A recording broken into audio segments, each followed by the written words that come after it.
Bonjour, hallo. Parlons aujourd'hui du prétérit en allemand.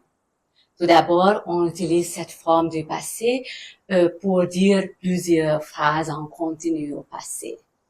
Par exemple, pour raconter une histoire, pour parler des vacances, d'un film ou typiquement pour les contes. Quand on parle des verbes, il faut distinguer toujours entre les verbes réguliers et irréguliers. Regardons maintenant un verbe régulier. Machen, faire. Je coupe la terminaison et ajoute TE. TE, le signe du prétérit, ça donne machte. Machte, c'est moi, forme du prétérit. Ich machte, du machtest, er machte, wir machten, ihr machtet, sie machten. Regardons maintenant un verbe irrégulier, le verbe kommen, venir. Les verbes irréguliers ont au prétérit une autre forme. Il faut toujours apprendre cette autre forme. Il n'y a pas de règle comment forme cette autre forme, mais ça aussi en français pareil. Donc la forme du prétérit de ce verbe est kam. Il faut conjuguer cette forme. Ich kam, du kamst, er kam, wir kamen, ihr kamt et sie kamen. Comme vous voyez, en première et troisième personne du singulier, il n'y a pas de terminaison.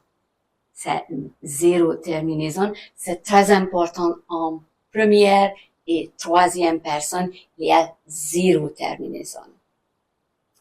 Il y a aussi des verbes dont la racine termine sur M, N, D ou T. Dans ce cas-là, avant d'ajouter TE pour les verbes réguliers, j'ajoute un petit E pour la prononciation. Donc, par exemple, compter, rechnen. Je coupe la terminaison. Ensuite, la forme rechn. Le E, rechne. T, TE. Ich rechnete, du rechnetest, er rechnete, wir rechneten, ihr rechnetet, sie rechneten.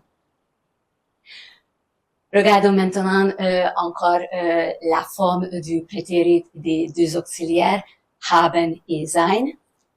Haben, c'est la forme hatte. Ich hatte, du hattest, er hatte, wir hatten, ihr hattet, sie hatten. Et pour le verbe sein, c'est la forme war.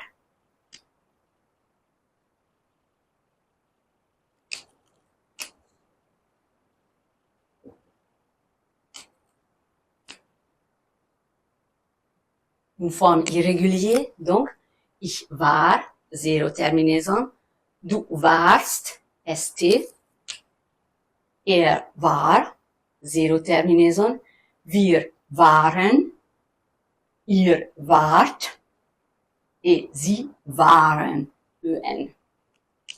Voilà, c'était la grammaire sur le prétérit.